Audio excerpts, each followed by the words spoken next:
chimps were everywhere and they had full freedom the way people do, we would have a fucking serious problem. Oh wait, I like the purple hue. This is Chimp Kino, and we just watched War for the Planet of the Apes. So, first, fucking guy. See, that brought our energy right up. We actually have a template now because Papa John says what you don't measure, something happens to. So yes, there's a day of reckoning. Chimp outs. So yes, there was a lot of chimp outs in this movie. So here's the thing with the chimp outs. There was one big chimp out in the beginning, but it was a self-defense chimp out. Then all of the other chimp outs in the movie were ape on ape, but only like a duel setting, or Caesar getting really mad and trying to attack someone. There were no mass chimp outs like in the previous two movies. Caesar had a big chimp out when his kids died. His kid died. And yeah, they're like... Were they the best chimp outs of the new reboots? Were they the best chimp outs? I don't think so. I think that the major chimp out at the end of Rise, and then the chimp invasion in the middle of Dawn, I think those beat any of the chimp outs in this movie. The monkey business in this movie is far superior to both others combined. The second half of this movie is just like a prison escape movie, but like, so good. Like I've been waiting this entire trilogy for a monkey to throw poop at somebody. When he goes into the cell and there's like a prisoner uprising. Oh damn! One rises up to the occasion. Not Chicken Run. Not Chicken Run. Well, maybe Chicken Run. When you see the chimp escape scene and they fling in their feces, one chimp rises to the occasion, and I could have sworn to God, I've seen that cinematography before. You know, I've just seen that shot. It was a real Snyder motion to pass the next category. Okay. Chimptography. So chimptography. There were just a lot more grand shots. Some of you might even reckon Ridley Scott shot them. War in the War for the Battle of the Apes is between two human factions, with the apes just kind of doing the escape scene in the background. Yeah. And that was shot really well. Yeah. Really good special effects. It really looked like a battle. It was a little funny in some parts because it was like they combined like Saving Private Ryan with Last Samurai and a whole bunch of other movies for like the final stand where like all the monkeys are getting cut down during their escape in the middle of this battle. Straight out of Last Samurai. There's cranked. The battle looked really interesting. Just visually interesting was the use of mortars. And everything was kind of wide shot, so you could really see everything that was going around in the background, but there's also like what Caesar was doing. The opening sequence for chimptography, there's a lot of like tracking shots, but there's one really good like POV tracking shot of Caesar, and like all the monkeys are like reaching towards him, and you already know who they're all reaching towards. Yeah.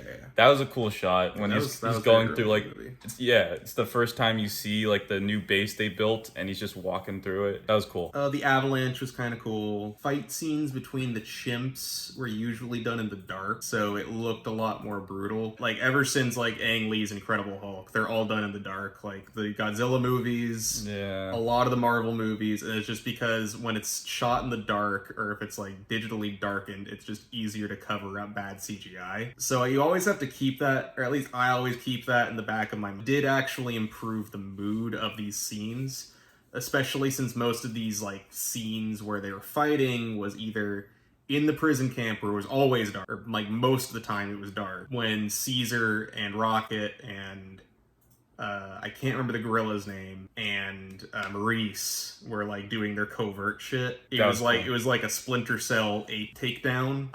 Those are actually pretty cool. They're fast though. They're very fast. Most of the one-on-one fights are less than 30 seconds. A silverback they introduced, like a albino silverback, and he betrays them. His name's Winter, and they like choke him out. Caesar's like choking him out. And then later on Caesar gets choked out multiple times. He made a joke, Fallout, you're entering Cottonwood Cove, but there's just a bunch of chimps being crucified. Chimp to human ratio. The chimp to human ratio versus Dawn, especially. Versus Dawn and Rise was pretty much spot on. Yeah. It was monkeys, I would say, more than 85% of the movie. Remember from volume 2, or actually, yeah, it'd be volume 2 right now. That'll be volume 3.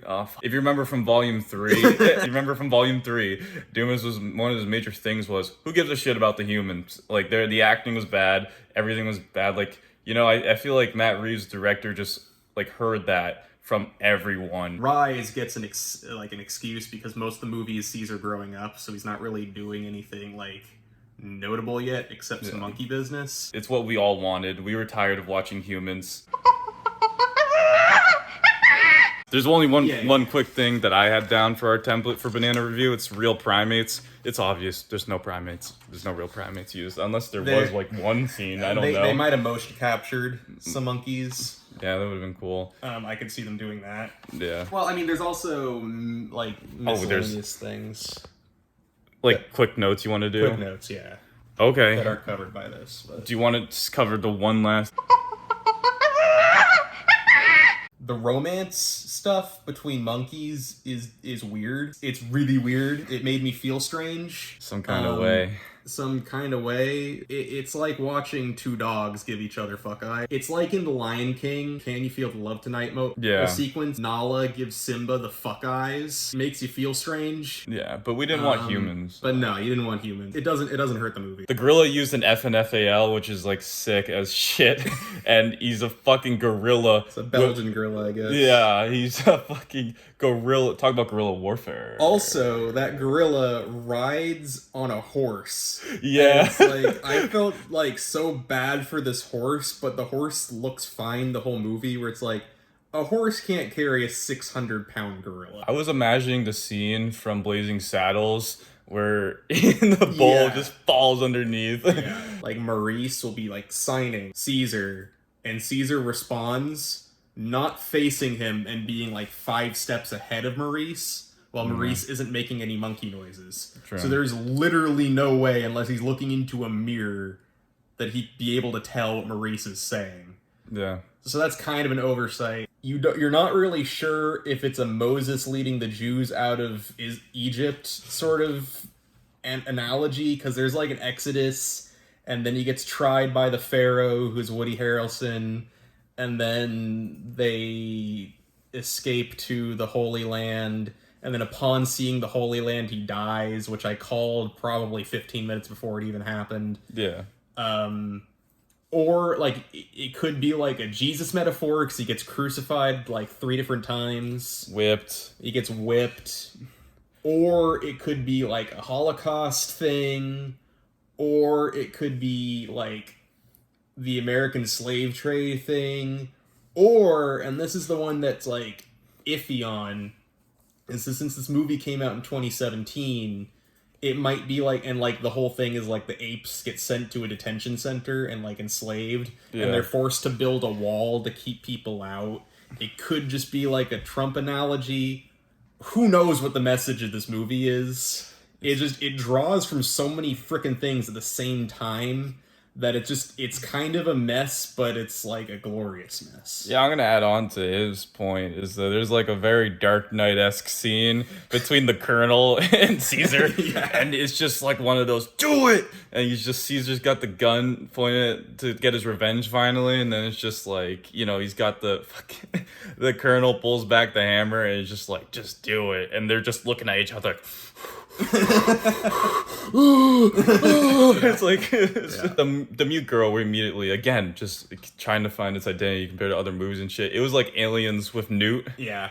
We immediately were like, yeah, they're doing an Aliens thing. It was the Newt character. She follows through the entire movie. She like gets rescued. She helps the main characters. The only thing I want to add to that though is it is kind of cool that she gets gifted by the bad ape a Chevy Nova.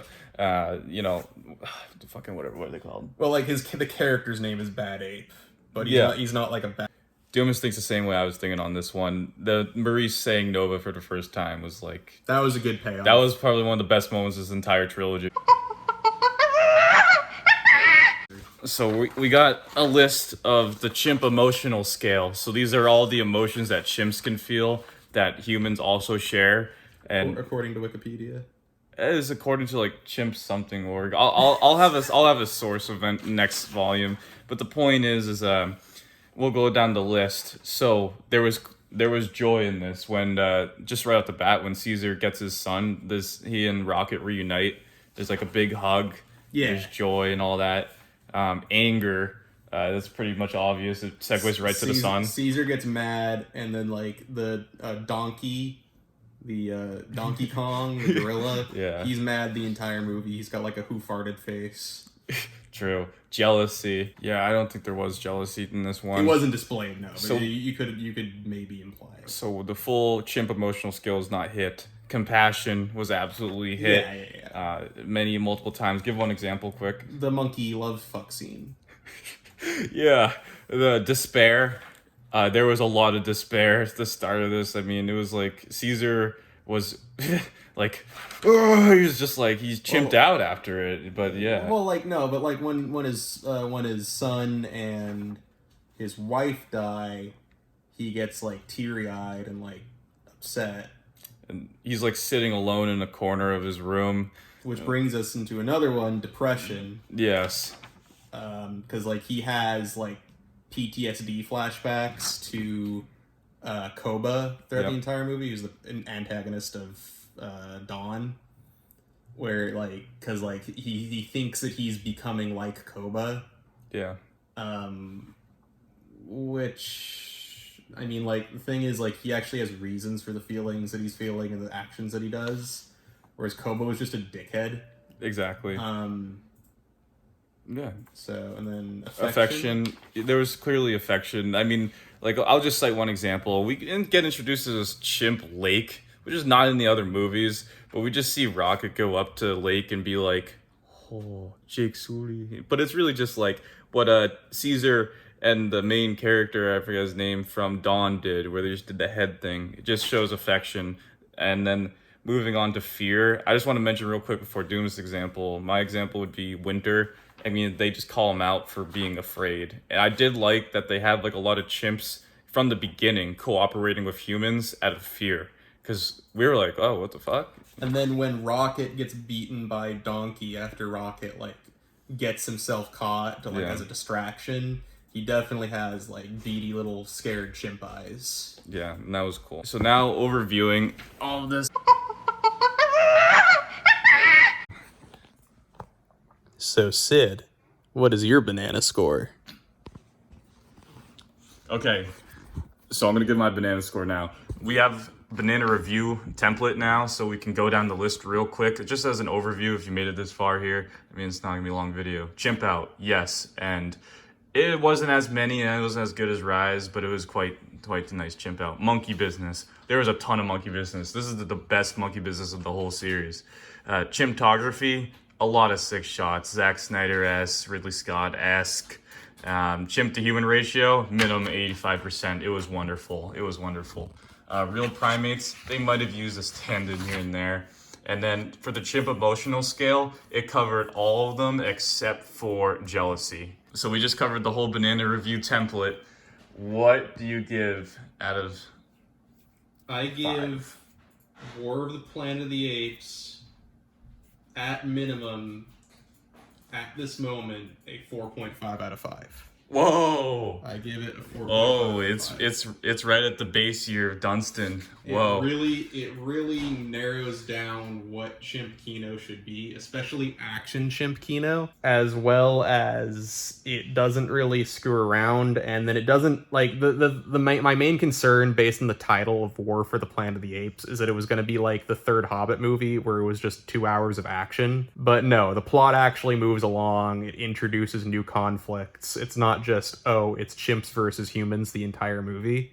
Yeah. So it already beat my expectations going into it, and then I actually had a good time, despite some of the minor slow pacing issues and other minor issues. So, what do I give it as a banana score? I can't, like, I don't want to do it, but I gotta match Doomas's at 4.5, because this is just about the same as Dunstan checks in. And it's still actually a virus movie in a weird way. They kept the virus movie. They did keep that. Ape together strong.